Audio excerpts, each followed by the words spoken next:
안녕하세요. 저는 김태호, 올해 54세입니다. 대기업 부장으로 일하고 있고 15살 딸이 하나 있습니다. 아니, 있었습니다. 지난달까지만 해도 저는 완벽한 가장이었어요. 번듯한 아파트, 안정적인 직장, 그리고 우리 집 보물 같은 딸, 모든 게 완벽했죠. 그런데 병원에서 받은 검사지 한 장이 그 완벽함을 통째로 무너뜨렸습니다. 친자 불일치, 15년을 키운 제 딸이 제 핏줄이 아니었습니다. 이게 무슨 말인가. 저는 하늘이 무너진다는 말을 경험하게 되었어요. 그 후 저는 저의 핏줄이 어디에 있으며 어떻게 생겼는지, 어떻게 살고 있는지 너무 궁금하고 미칠 것만 같았어요. 결국 저는 제 친딸을 찾기 시작했고 제 진짜 딸이 어디서 어떻게 살고 있는지를 알게 되었어요. 한편 저희 딸 지수는 예고를 다니는 아이였어요. 피아노를 정말 잘 쳤죠. 아빠, 저 이번 콩쿠르에서 1등 할 거예요. 그렇게 해맑게 웃는 아이였습니다. 아내는 지수를 공주처럼 키웠어요. 좋은 옷, 좋은 학원, 좋은 레슨, 뭐든 원하면 다 해줬어요. 정말이지 우리 부부에게 딸 지수는 전부였습니다. 지난달 건강검진을 받으러 갔다가 의사 선생님이 제 간 수치가 좀 이상하다고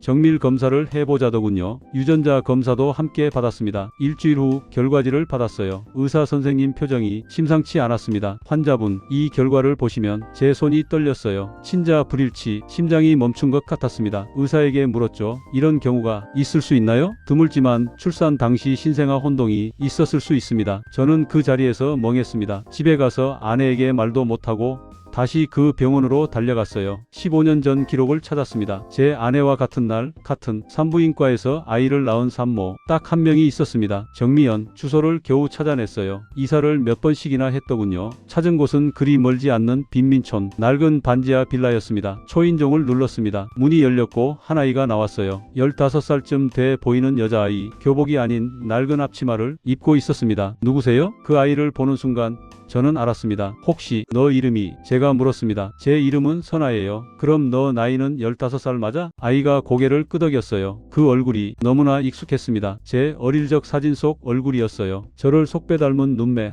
제 아내를 빼닮은 입술, 지수가 아닌 제가 양육했어야 할 아이의 얼굴이었습니다. 가슴이 무너져 내렸습니다. 제 친딸 선아는 어떤 삶을 살고 있을까요? 그리고 15년을 키운 지수에게는 이 사실을 어떻게 말해야 할까요? 엄마는 안 계시니? 제가 조심스럽게 물었습니다. 편찮으셔서 누워 계세요. 아저씨는 누구세요? 선아는 경계하는 눈빛이었어요. 집안은 어둡고 습했습니다. 좁은 방 한 칸에 어머니가 누워 계셨고요. 선아는 작은 분식집에서 일한다고 했습니다. 학교는 다니지 않았어요. 꿈이 뭐니? 제가 물었습니다. 선아는 해맑게 웃었어요. 저요? 엄마 병원비 벌어서 엄마 치료받게 하고 그 다음엔 벌어서 작은 집으로 이사 가는 거요. 공부는 안 하고 싶니? 나중에 할래요. 지금은 엄마가 먼저예요. 그 순간 우리 집 지수가 떠올랐습니다. 최고급 피아노 레슨을 받고 원하는 옷은 뭐든 사고 부족함 없이 자란 아이. 두 아이의 삶이 너무나 달랐습니다. 집에 돌아와 아내에게 모든 걸 말했어요. 은경아, 지수가 우리 친딸이 아니야. 아내는 믿지 않았습니다. 무슨 소리야?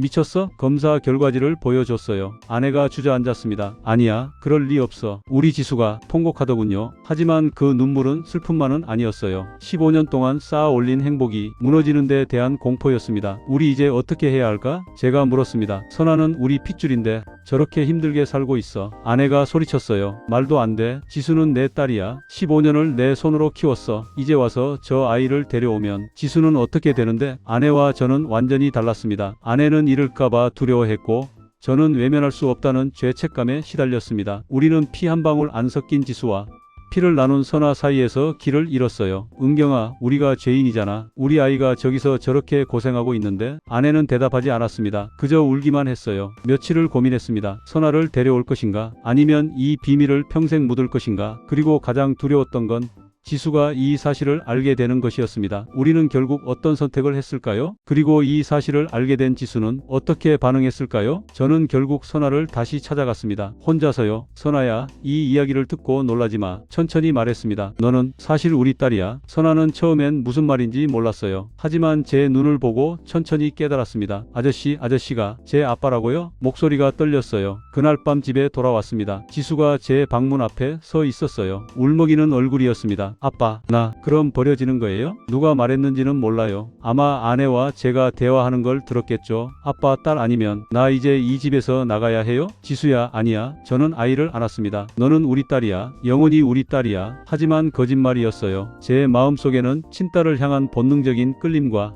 키운 딸을 향한 15년의 정이 뒤섞여 있었습니다. 부모의 사랑은 피로 결정되는 걸까요? 아니면 시간으로 만들어지는 걸까요? 저는 알 수가 없었습니다. 며칠 후 선아의 엄마 정미연 씨를 만났습니다. 그분도 15년 동안 고통 속에 살았더군요. 저도 알고 있었어요. 그분이 말했습니다. 제 딸이 아니라는 걸요. 하지만 어떻게 해요? 이미 15년을 키웠는데 우리는 모두 피해자였습니다. 오랜 대화 끝에 결론을 내렸어요. 가장 이기적이면서도 가장 현실적인 선택이었습니다. 우리 아이들의 삶을 흔들지 말아요. 정미연 씨가 말했습니다. 각자의 자리에서 각자의 부모로 남아요. 저도 고개를 끄덕였습니다. 대신 제가 선아를 도울게요. 멘토링이라는 명목으로요. 친딸은 가난한 집에서, 키운 딸은 부잣집에서. 뒤바뀐 운명은 그렇게 계속됐습니다. 하지만 저는 두 아이 모두를 지키기로 했어요. 과연 이 선택이 옳았을까요? 시간이 흐른 뒤 두 아이는 어떻게 됐을까요? 매달 선아의 집에 후원금을 보냈습니다. 익명으로요. 선아의 엄마가 운영하는 분식집도 도왔어요. 그리고 한 달에 두세 번 선아를 만났습니다. 공부 상담이라는 명목이었습니다. 지수에게는 더 많은 관심을 줬어요. 우리의 사랑이 핏줄 때문이 아니라는 걸 확인시켜주고 싶었습니다. 지수야, 너는 아빠가 가장 자랑스러워하는 딸이야. 절대 변하지 않아. 지수는 천천히 안정을 되찾았어요. 3년이 지났습니다. 선아는 후원 덕분에 학업에 집중할 수 있었어요. 특유의 강인함으로 공부했고 결국 간호대학에 합격했습니다. 아저씨 덕분이에요. 선아가 말했습니다. 아니야, 내가 노력한 거지. 저는 웃으며 대답했어요. 지수도 달라졌습니다. 여전히 밝고 사랑스러웠지만 이제는 조금 더 주변을 살피는 아이가 됐어요. 아빠, 나 용돈 조금 모아서 어려운 친구들 돕는 데 쓰고 싶어요. 그 말을 듣는 순간 뭉클했습니다. 저는 두 딸의 아버지입니다. 한 아이에게는 삶의 기회를, 다른 아이에게는 흔들림 없는 믿음을 줬어요. 피는 물보다 진하다고 하지만 우리가 선택한 사랑과 시간이 핏줄의 의미를 다시 쓰게 만들었습니다. 뒤바뀐 운명은 우리에게 비극이 아니었습니다. 더 큰 사랑을 배울 기회였어요. 여러분께 묻고 싶습니다. 가족이란 무엇일까요? 핏줄일까요? 아니면 함께한 시간일까요? 저는 이제 알 것 같습니다. 가족은 선택하는 거라는 걸요. 매일매일 사랑하기로 선택하는 것, 그게 가족이라는 걸요. 제 이야기를 들어주셔서 감사합니다. 당신의 인생에도 혹시 뒤바뀐 인연이 있지는 않나요? 사랑은 피가 아닌 마음으로 키우는 겁니다. 구독, 좋아요는 사랑입니다.